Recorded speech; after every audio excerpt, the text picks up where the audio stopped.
आप जानते हैं ना, मैं बात कर रहा हूं हमारे झारखंड की। और मैं इस समय हूं साहिबगंज में, झारखंड का वो जिला जिसे गंगा का स्पर्श मिलता है। प्रकृति के इस हरे रंग में छिपे इस क्षेत्र में इतना देखने के लिए कि मैं अपनी बातें बंद करता हूं और आपकी सैर शुरू करता हूं।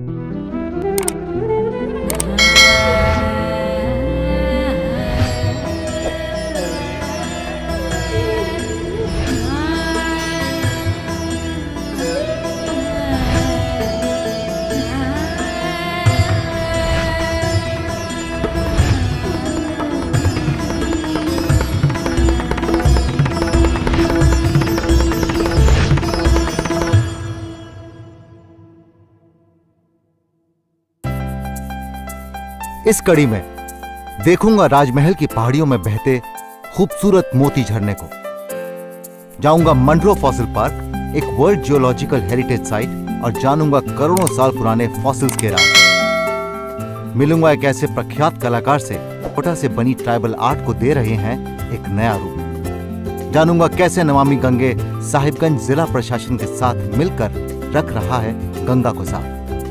राजमहल के शानदार 12 द्वारी और जामी मस्जिद के इतिहास से होऊंगा परिचित। देखूंगा गंगा का भव्य नजारा राजमहल के खूबसूरत सिंघी दालान से। रस से भरे रौसो कदम का चमस्वाद करूंगा दर्शन उस पेड़ का जो कभी था गवाह भगवान और भक्त के मिलन का। भागलपुर से साहिबगंज की दूरी लगभग 78 किलोमीटर है।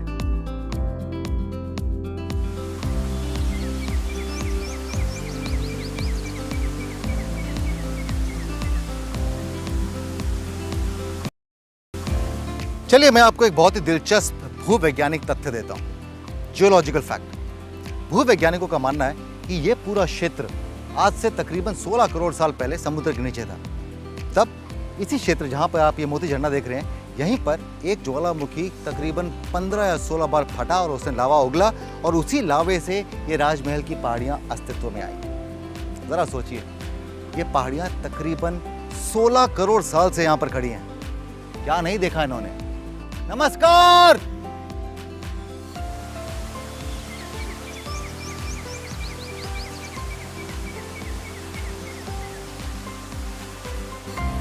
आप जानते हैं इसे मोती झरना क्यों कहते हैं? बहुत ही सरल है। वो इसलिए है क्योंकि जब ये बूंदें जमीन पर पड़ती हैं तो बिल्कुल मोतियों जैसी दिखती हैं। इस खूबसूरत झरने के नीचे प्राचीन मोतीनाथ मंदिर है जो भगवान शिव को समर्पित है। यह भी माना जाता है कि मोती झरने का नाम इसी मोतीनाथ मंदिर से पड़ा। नमस्कार पंडित जी। बहुत ही खूबसूरत बनावट है इस मंदिर की। कौन बनवाया है इसे? ये तो प्राचीन जमाने का है। ये महाभारत काल का समय, द्रौपदी वनवास के समय की बात है। अच्छा। यहाँ आए थे और भगवान श्री कृष्ण से आराधना की और बाबा विश्वकर्मा द्वारा इस गुफा का निर्माण कराए। हाँ। और राजा मानसिंह के इस जमाने में इनको ज़्यादा विकसित किए, तब से ये चले आ रहे हैं। अच्छा, ये जो शिवलिंग यहाँ पर है ये प्राकृतिक है या? ये प्राकृतिक है। बहुत ही खूबसूरत है। हाँ, तो बहुत अच्छा लगता होगा आपको? हम लोग को बहुत अच्छा लगता है। गर्मी का एहसास नहीं होता है यहाँ पर। बिल्कुल। तो ऐसा तो होता नहीं होगा कि कोई साहिबगंज आए और मोती झरना ना आए? ना, ऐसा तो होता ही नहीं है। वहाँ यहाँ साहिबगंज आएगा तो यहाँ तो जरूर आएगा। जो झार का खंड है वो झारखंड। झार मतलब हरे भरे हवा से बातें करते पेड़। जंगलों की वसुंधरा कहा जाने वाला यह राज्य सचमुच अनुपम है। ये छोटे छोटे गांव, ये खेत खलिहान, ये पहाड़, ये हरियाली, मैंने सोचा भी नहीं था कि झारखंड इतना खूबसूरत होगा।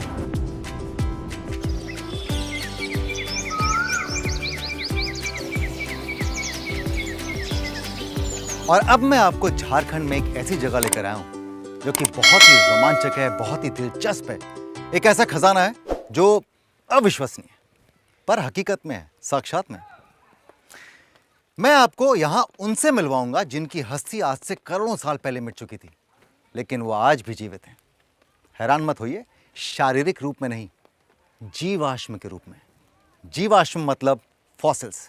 आप जानते हैं, हमारे पृथ्वी और उस पर रहने वाले जीवों के बारे में जितनी भी जानकारी आज विश्व में एकत्रित है, उसका बहुत बड़ा श्रेय इन फॉसिल्स को जाता है। अगर ये फॉसिल्स नहीं होते तो हमें अपने ग्रह की आयु का कभी पता नहीं चलता। अगर ये फॉसिल्स नहीं होते तो हमें अपने एवोल्यूशन के बारे में कभी पता नहीं चलता। फॉसिल पार्क में मेरा जाना इत्तेफाक नहीं था, बल्कि ये यात्रा मेरी उत्सुकता की प्रकाष्ठा यानी मंजिल थी। World geological heritage site Sahibganj में बना Munro fossil park 1600 square kilometre में फैला हुआ है।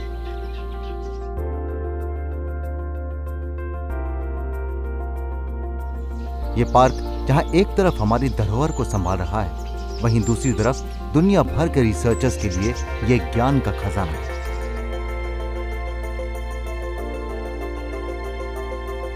मनीष जी, अगर मैं ये कहूं कि ऐसी जगह का भारतवर्ष में होना और ऐसी जगह पर मेरा होना एक सौभाग्य की बात है, तो क्या वो गलत होगा? बिल्कुल नहीं। ये जो राजमहल के फॉसिल्स हैं जियोलॉजी में बहुत ही इंपॉर्टेंट मायने रखते हैं। जुरासिक के जस्ट बाद इनका निर्माण रहा है, उस समय के फॉसिल्स हैं ये। जुरासिक एज जो है वो कितने हजारों साल, मतलब हजारों में लाखों साल, करोड़ों साल, सॉरी। एग्जैक्टली राजीव जी, ये 15 करोड़ साल के करीब करीब की आप बातें कर रहे हैं। 15 करोड़ साल पहले ये फॉसिल्स बने थे। इस रीजन में 17 बार लावा निकले हैं जी। और उस समय की लकड़ियां थी, उस समय जो चीज थी वो सड़ी इसलिए नहीं क्योंकि उनको ऑक्सीजन नहीं मिला। एक लावा निकला, उसके बाद में ये लकड़ियां जो हैं उस पे रह गई, उसके बाद दूसरा लावा हुआ, तो ये डीके करने का उन्हें समय नहीं मिला और इसलिए वो दबते दबते धीरे धीरे वो फॉसिल्स बन गए, पत्थर हो गए। 15 करोड़ साल पहले के पेड़, वृक्ष, उनके अवशेष अब भी यहाँ पर हैं। ये जो ये पेड़ है, ये बताइए कितने साल पुराना होगा? 2000, 3000, ये 2 महीने पुराना पेड़ है।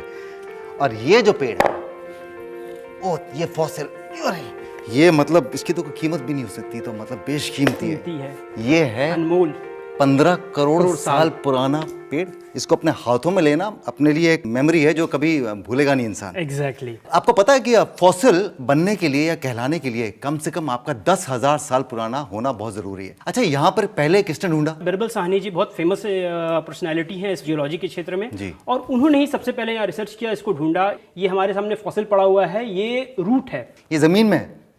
तो ये तो आपने इसको प्रिजर्व करने के लिए बनाया होगा, Exactly. तो ये कितने साल पुराना है? 7 करोड़ से 15 करोड़ का अंतराल है। एकदम ये छू के देख सकते हैं। ये देखिए, मतलब ओरिजिनल लकड़ी था लेकिन इस समय पत्थर है, पर ये पेड़ का ट्रंक है, शाखा है उसकी। एग्जैक्टली। मनीष जी, यहाँ तो हमें प्लांट फॉसिल मिले, यहाँ जीवों के फॉसिल नहीं है यहाँ पे। जुरासिक पीरियड के जस्ट बाद एक मिशन, ये उस समय की बात है जब सभी जो जानवर थे जो डायनासोर्स वाले एज के, वो वाइप आउट हो गए, इसलिए यहाँ पे सिर्फ और सिर्फ प्लांट फॉसिल्स मिलते हैं। झारखंड के बारे में बाहर लोगों को पता लगने दीजिए, उसके बाद देखिएगा आपको टिकट लेने पड़ेंगे, आपको काटने पड़ेंगे यहाँ लोगों के लिए, क्योंकि ये चीजें तो एक्चुअल पूजनीय है। इनफैक्ट अगर मैं बताऊं राजीव जी, यहाँ बचे हुए हैं क्योंकि लोग इनकी पूजा करते हैं, इसकी उन्होंने रक्षा की है, इसको प्रिजर्व किया है।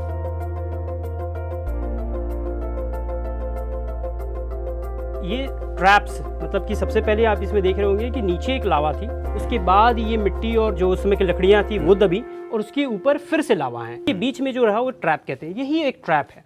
इसमें हमें लकड़ी के जो है वो दबे हुए मिल जाएंगे, जो फॉसिल्स हैं। जो कुछ पत्थर होंगे उसको अगर तोड़ेंगे तो उसमें जो पत्ते हैं उनके इम्प्रिंट्स मिल जाएंगे। इस तरह का रीजन मतलब बहुत है क्या इंडिया में ऐसे? नहीं, इंडिया में सिर्फ और सिर्फ यही है, इसलिए इसको राजमहल का रीजन कहते हैं। आप यहाँ पे आए हैं क्या? अगर नहीं आए तो सोचेगा कि आप बहुत बड़ी चीज मिस कर रहे हैं लाइफ में।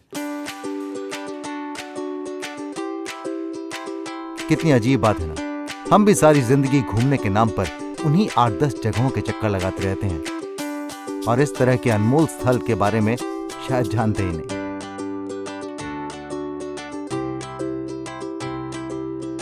ये फॉसिल्स हैं? सही पहचाना राजीव जी, ये वही है तारा पहाड़ के जो फॉसिल्स हैं। एटलीस्ट 4 या 5 पेड़ तो हमें दिख ही रहे हैं जी। और ये पेड़ पहले इतने बड़े बड़े थे। कहाँ गए? धीरे धीरे जो लोग हैं वो लोग आते हैं और अपने सुवीनियर के तौर पे थोड़े थोड़े टुकड़े लेके चले जाते हैं। ये हमारे देश में बहुत बड़ी समस्या है। एग्जैक्टली। आप ये कह रहे थे जब तक ये हमारे संपर्क में नहीं थे तब तक ये इतने थे, खुशहाल थे, जैसे ही मनुष्य के संपर्क में आए धीरे धीरे करके नष्ट हो गए। ये मेरी आपसे गुजारिश है कि ये हमारी संपत्ति, आप इसके रक्षक होने चाहिए, इसके भक्षक नहीं। 15 करोड़ साल के नियर अबाउट जो है ये फॉसिल्स हैं और एक बार अगर ये लॉस्ट हुए तो it will be lost for ever. बेशकीमती। ये देखिए कितना बड़ा फॉसिल है ये, और ये काफी अंदर तक गया। हाँ, इसका अनुमान लगा सकते ही नहीं हम कि जमीन के कितना अंदर होगा ये। राइट। क्या नहीं है हमारे देश में, सोचिए क्या नहीं है, कितना बड़ा। मैंने आपको कहा था ना, ऐसे खजाने में लेकर जा रहा हूँ जिसे देखकर आप विश्वास नहीं करेंगे, आपके विश्वास से परे होगा। यहाँ पर आकर कभी इन फॉसिल से बात कीजिएगा, आपको करोड़ों साल पहले के जो दौर था उसकी दास्तानें सुनाएंगे।